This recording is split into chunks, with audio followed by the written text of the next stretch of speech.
Hello दोस्तों, math magician online class में आपका स्वागत है।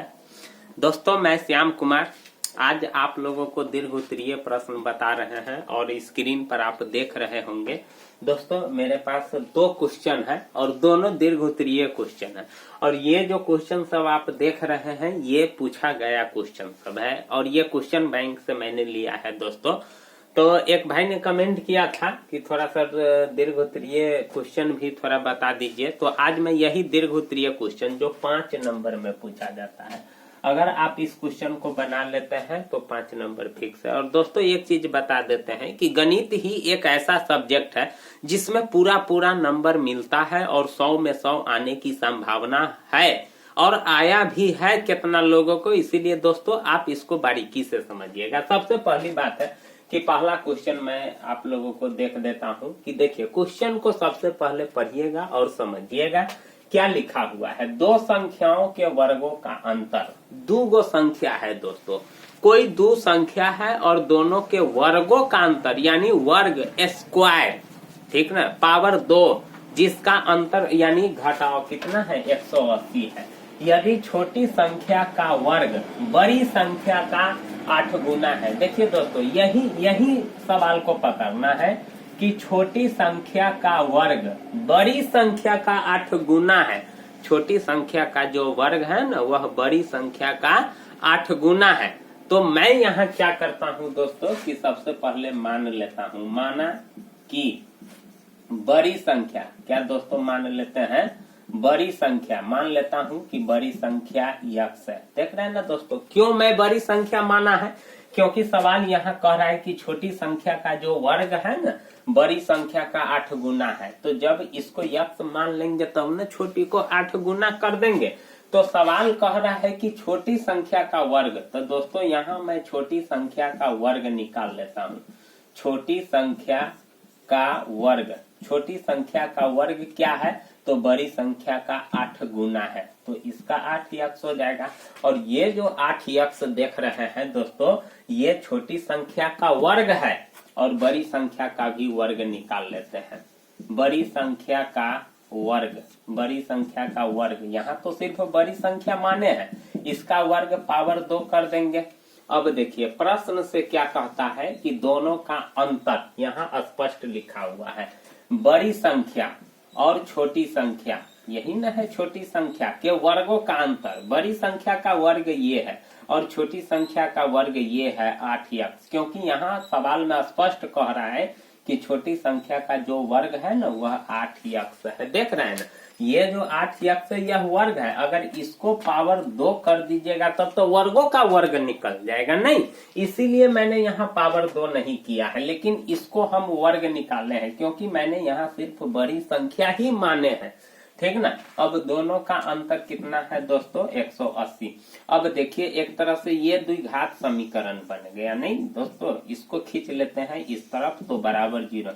अब इसको फर्स्ट इंटू लास्ट पर तोड़ देते हैं तो कितना कितना ले लेते हैं, 8x है, तो सबसे पहले 180 का हम अभाज्य गुणनखंड निकाल लेते हैं। 12 संख्या का निकालिए, 90, 2 से 45, 3 से 15 और 3 पचे 15। जोड़ने घटाने पर -8 आना चाहिए, गुना करने पर 180 आना चाहिए। यही है फर्स्ट इंटू लास्ट का नियम कि जोड़ेंगे चाहे घटाएंगे तो -8 आना चाहिए। तो देखिए, 5 तिहाई 15, 3 दूना 6 दूना 12, 15 12 लेते हैं तो क्या होता है, यानी 3 आता है, हमको 8 आना चाहिए। तो 2 दूना 4 तिहाई 12 और 5 तिहाई 15, तिहाई 45, 2 दूना 4, बड़ी संख्या का 8 गुना है दोस्तों।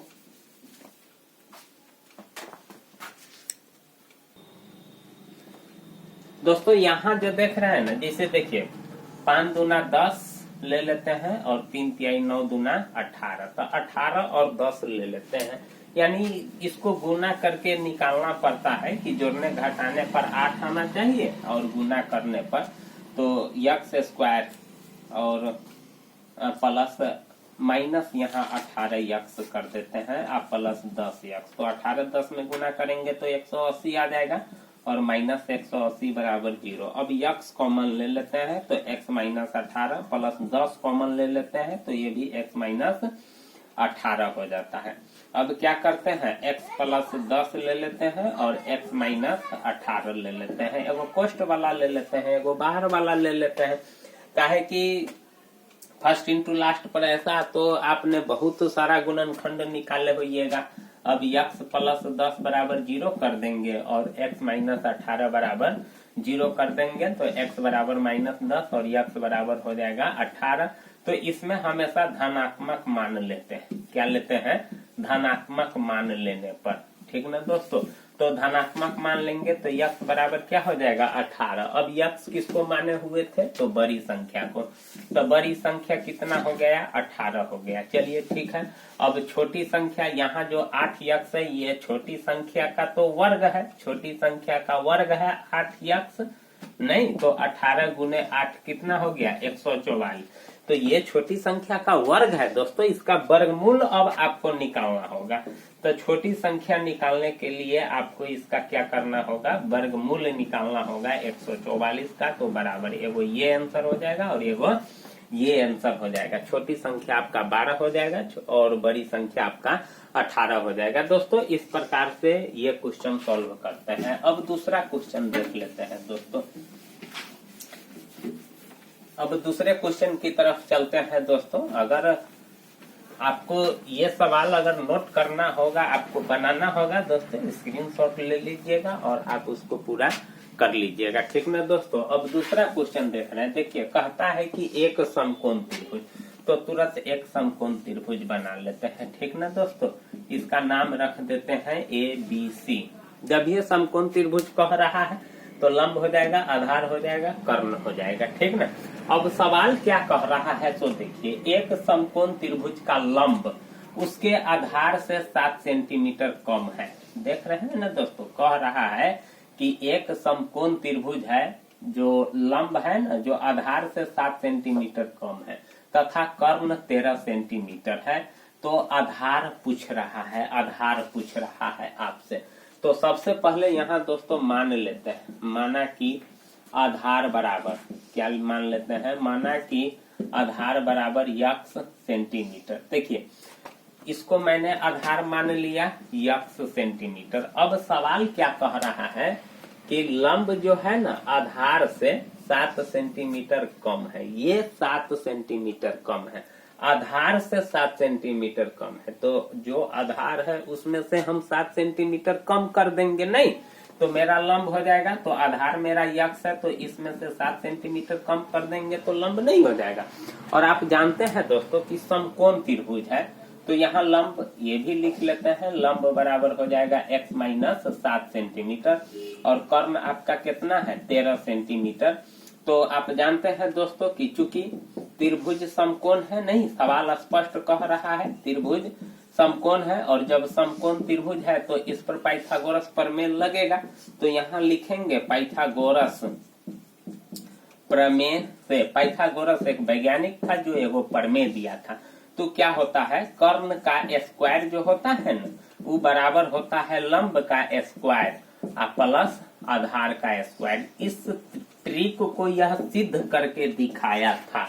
ये जो आप देख रहे हैं कर्ण का स्क्वायर बराबर लंब के स्क्वायर प्लस आधार के स्क्वायर, तो इस ट्रिक को यह सिद्ध किया था पाइथागोरस, यानी जो वैज्ञानिक था। और ये हमेशा समकोण त्रिभुज पर ही लागू होता है। तो दोस्तों इसको बनाने का सीधा तरीका है कि कर्ण है 13 तो 13 का स्क्वायर, लंब आपका दिया हुआ है x माइनस 7 का स्क्वायर और आधार आपका दिया हुआ है x का स्क्वायर।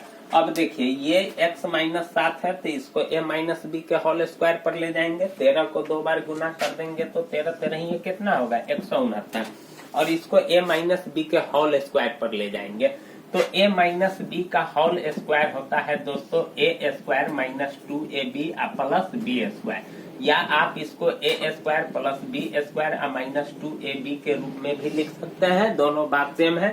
देखिए b यहाँ प्लस, यहाँ भी प्लस, यहाँ माइनस 2ab, यहाँ माइनस 2ab, कोई फर्क नहीं पड़ता है।